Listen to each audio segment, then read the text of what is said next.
Hey everyone, my name is Melissa Christopher. I'm an educator with the Living Drop Collective. I am a wife and mama of three babies, all the way from age 6 down to just 4 weeks old. So today's topic that we're covering on nutrition is something that we are living and breathing in our house with 5 mouths that are fed 3 times a day, right? And so I want to go through a few things that might be review for you, but hopefully something that just sparks a new thought about nutrition in your mind, because most people hear the word nutrition and they think, ugh, right? That's the emotion. But nutrition is really just a focus on things that fuel our bodies so that we can continue to do the things that we love for a long time. So let's talk about what nutrition is not. Nutrition is not guilt. It's not punishment.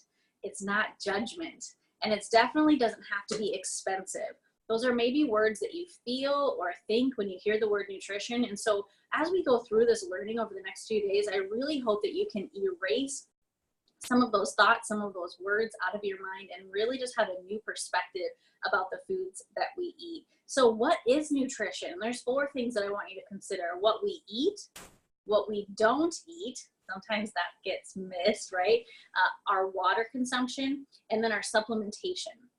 Those are the things that we're going to be focusing on as we learn. So why is nutrition so challenging, right? If it's just those 4 things, why do so many of us struggle with eating good food? And I will say it's for a few reasons. Number one, it's a decision that we have to make 3 times a day, right? At least. That doesn't include snacks. We have to try to make a conscious effort at least 3 times a day. Whereas other areas of toxicity or exercise are just decisions that we maybe make once a day or even less. And so nutrition is definitely challenging in the fact that it occurs multiple times a day. We have to make those decisions. It also might be challenging if you're like me and you have a spouse that's a little skeptical of totally overhauling the kitchen fridge and cupboards.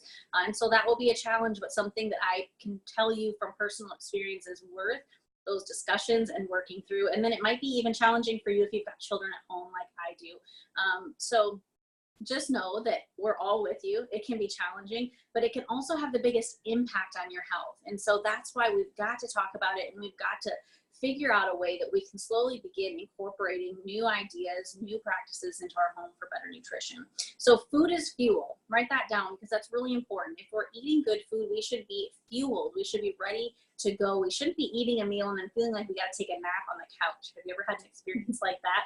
Maybe a Thanksgiving meal or something that just made you want to go. That is not food that was fueling your body. So nutrition doesn't have to be complicated. In fact, here's how I teach my kids what is healthy. Are you ready? Very simple. Does it grow on a tree? Does it come out of the ground? Can we pick it off a plant? Then it's healthy. So when we go to the grocery store, those are the kind of things we're looking for. Does it grow on a tree? So when my kids say, do gummy bears grow on trees? No, they don't. They're not healthy. And it's not that we don't ever have a chance to partake in some of those sweet treats, but we do try to focus on a variety of foods, colorful foods, things that fuel us, less processed. So in your workbook over the last 30 days, we want you to evaluate some key questions regarding nutrition. How are you feeling about your overall nutrition? How is your overall water intake? Are you consuming at least 64 ounces of water a day? Do you want to eat healthy? That's a question we have to consider, right? How do you feel about your fresh produce consumption? And then rate yourself 0 to 10. What I would encourage you to do is not focus on the areas that's going to move you from 0 to 10 overnight.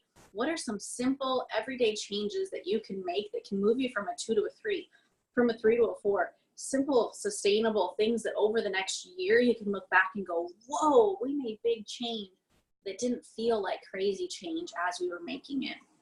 2 things I want to leave you with is this. How many inches do you think this is? Maybe like 6 inches. Someone once told me, don't let 6 inches control your life, right?